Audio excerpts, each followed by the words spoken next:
অনন্যাদি আছেন, অনন্যাদিকে অনেক ভালোবাসা।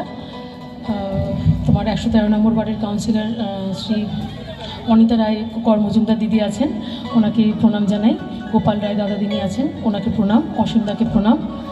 তপনদাকে প্রণাম জানিয়ে অনুষ্ঠান শুরু করছি।